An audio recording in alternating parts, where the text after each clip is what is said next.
Ukraine இடையே போரை நிறுத்த பிரதமர் மோடியால் மட்டுமே முடியும் என்று உக்ரைன் அதிபர் ஜெலன்ஸ்கி தெரிவித்துள்ளார். உக்ரைன் நேட்டோ நாடுகளுடன் சேர்வது தங்கள் பாதுகாப்பிற்கு அச்சுறுத்தல் என கூறி கடந்த 2022ஆம் ஆண்டு பிப்ரவரி மாதம் ரஷ்யா உக்ரைன் நாட்டின் மீது போர் தொடுத்தது. 2 ஆண்டுகளுக்கு மேலாக நடந்து வரும் போரில் இரு நாடுகளும் அதிக இழப்புகளை சந்தித்துள்ளன.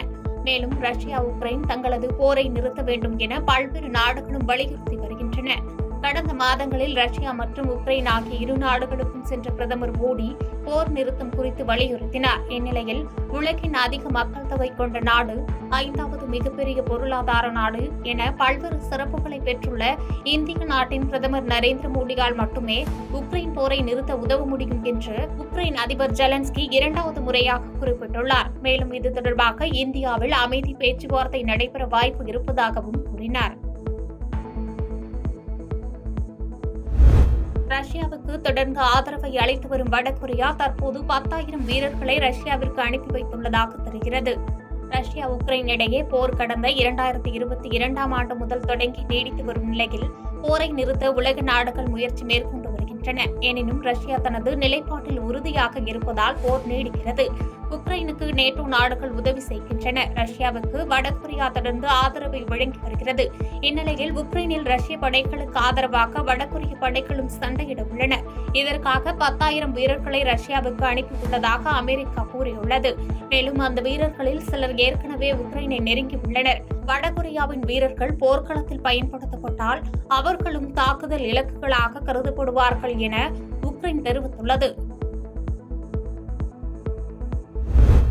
அமெரிக்காவில் நடைபெறவுள்ள அதிபர் தேர்தலை முன்னிட்டு முன்கூட்டியே வாக்களிக்கும் நடைமுறைகளின்படி சொந்த ஊரான டெலாவேரின் வில்மிங்டன் பகுதியில் அதிபர் ஜோ பைடன் வாக்கு செலுத்தினார். அமெரிக்காவில் வரும் நவம்பர் 5ஆம் தேதி அதிபர் தேர்தல் வாக்குப்பதிவு நடைபெறவுள்ளது. ஆளும் ஜனநாயக கட்சி சார்பில் கமலா ஹாரிஸும், குடியரசுக் கட்சி சார்பில் டொனால்டு டிரம்பும் களத்தில் உள்ளனர். இந்நிலையில் தபால் ஓட்டு மற்றும் முன்கூட்டியே வாக்களிக்கும் நடைமுறைகளின்படி தற்போதைய அதிபர் ஜோ பைடன் தனது சொந்த ஊரான டெலாவேரின் வில்மிங்டன் பகுதியில் உள்ள வாக்குச்சாவடியில் 40 நிமிடம் வரிசையில் காத்திருந்து தனது வாக்கு பதிவு செய்தார்.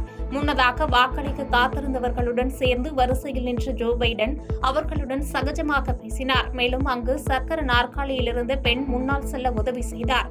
81 வயதாகும் ஜோ பைடன் வயது மூப்பு காரணமாக அதிபர் தேர்தலில் போட்டியிடுவதிலிருந்து விலகியது குறிப்பிடத்தக்கது. அமெரிக்காவில் வெவ்வேறு பகுதியில் வாக்குவெட்டிகளுக்கு தீ வைக்கப்பட்டுள்ள சம்பவம் பரபரப்பை.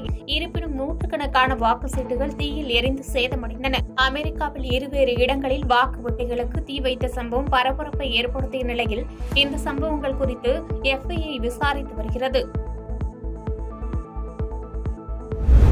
கேரளாவில் கோவில் திருவிழாவில் பட்டாசு வெடித்து விபத்துக்குள்ளானதில் 150க்கும் மேற்பட்டோர் காயமடைந்த சம்பவம் பரபரப்பை ஏற்படுத்தி வருகிறது.